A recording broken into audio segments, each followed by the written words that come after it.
We went from $0 to $3 million ARR in just 12 months by using cold email. We do it so well, in fact, that we keep running cold email campaigns as our primary client acquisition channel. That's why in today's video, I'll share the exact rules I would follow if I started from scratch today and wanted to build a resilient and consistent flow of clients. Now, if you are a dopamine junkie, I'm sorry. This won't be a quick and flashy video. It will be packed with value, so you'll have to pay attention. If you can't sit still for 2 minutes, this video is not for you. So focus, make the video full screen, and get ready to learn. These won't be quick hacks or subject line tricks. No, it will be 7 solid rules that will change the way you see cold email for the better. Because hacks and tricks expire. New tools, new methods, they come and go. But rules stay, and whoever obeys them climbs to the top. If your cold email is set up right, you'll win, no matter what hack is trending. Rule number 1 is leading with value. You see, every deal is a value exchange, and every deal begins on the first point of contact. In this case, the first email you send. If the prospect can't see the value, the reason to reply and start a conversation, you won't get any value either. You won't get the money. There will be no chance of a sale even occurring. That's why you have to lead with value. This doesn't mean your cold emails should be packed with hour-long courses, audits, and other freebies. No, even if you send out freebies, your prospect will likely save them and never view them again. The type of value I'm talking about is the perceived value. You have to present your offer in a way that would speak directly to your prospect's insecurities and desires, communicating the value of working with you. Let me give you 2 examples. I titled this video How I Would Do Cold Email in 2025 and started with saying that we went from 0 to $3 million ARR in 12 months. 5 seconds after you clicked on this video, you knew there would be something of value because we used these exact rules I'm about to share to build and scale a business to $3 million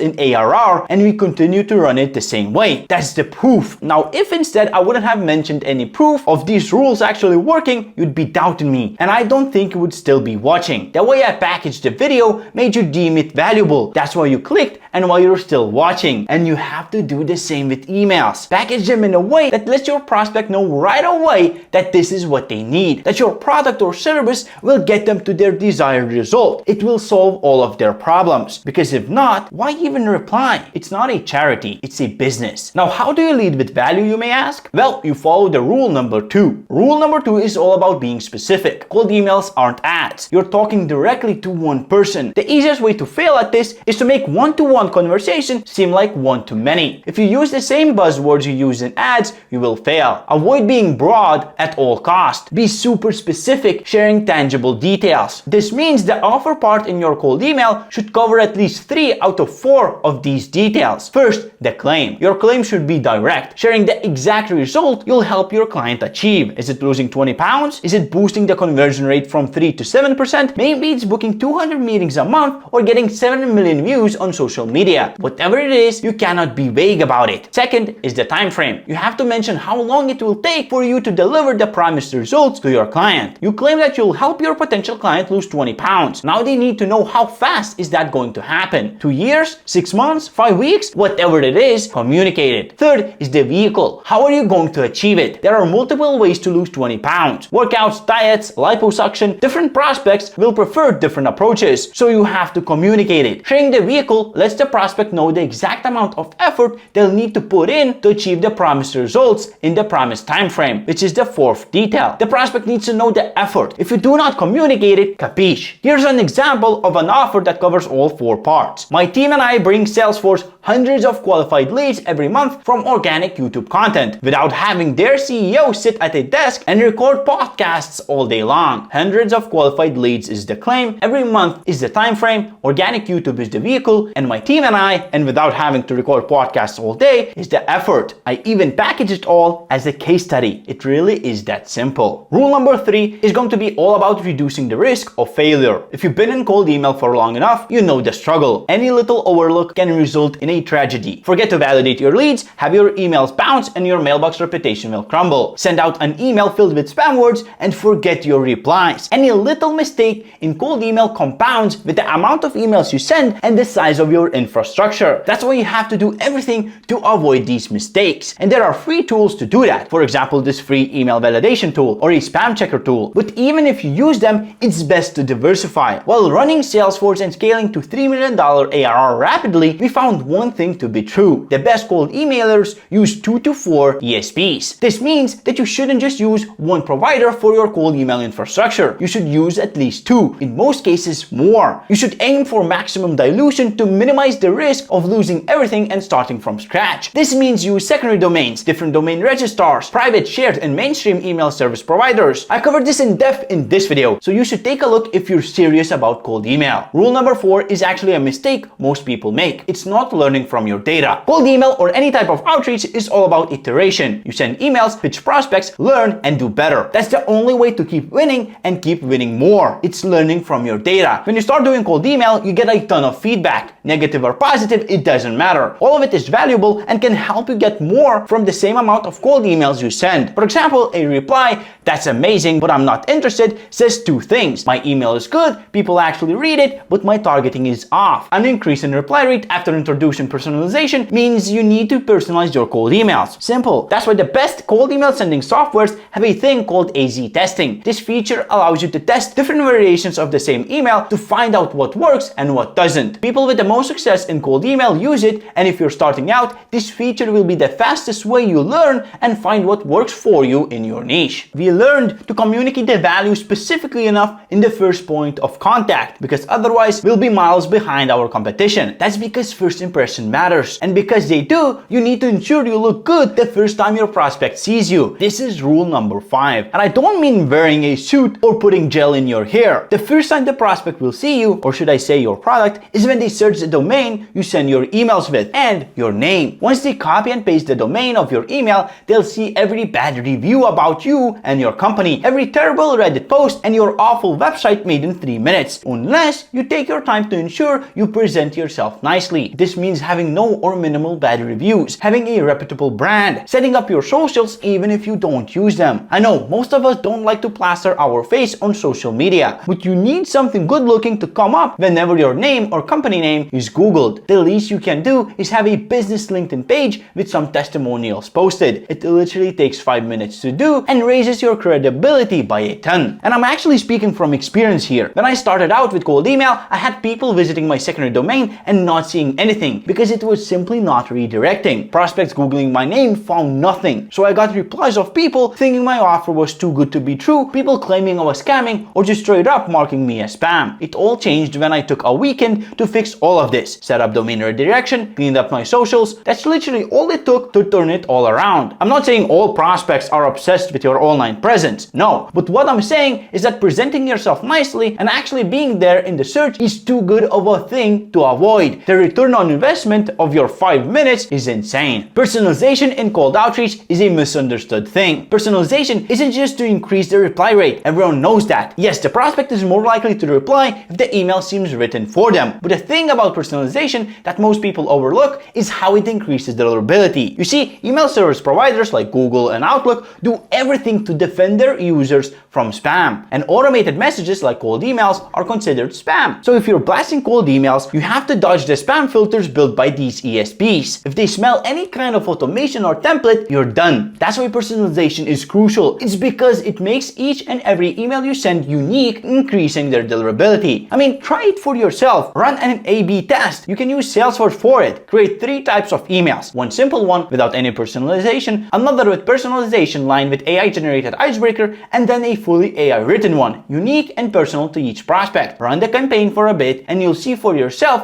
that personalization always wins. Personalization, A/B testing, infrastructure dilution, all of the rules we covered and all the methods you hear online are no longer optional. They're the bare minimum you need to follow to win with cold email. And this is the last rule, rule number 7. You see, cold email has changed. Honestly, it never stops changing. Years ago, you could get away with spraying and praying, blasting templates to everyone. But with spam filters being upgraded daily and more people doing cold email, the bar has risen. Personalization, spin tags, hyper-targeting isn't an advantage anymore. These aspects become the bare minimum, and this will keep happening. The rule 7 of cold email is to always keep adapting. The world of sales always keeps moving and it will never wait for you. Sometimes it goes in loops, sometimes sometimes it drifts away from the main road, but it always moves. And the only way you'll keep up is if you learn from the best practices, iterate, and think outside the box. But truth is, these rules will be worthless if you do not put them into practice. That's why you also need to know how to set up cold email campaigns following the best practices. And I share exactly that in this video.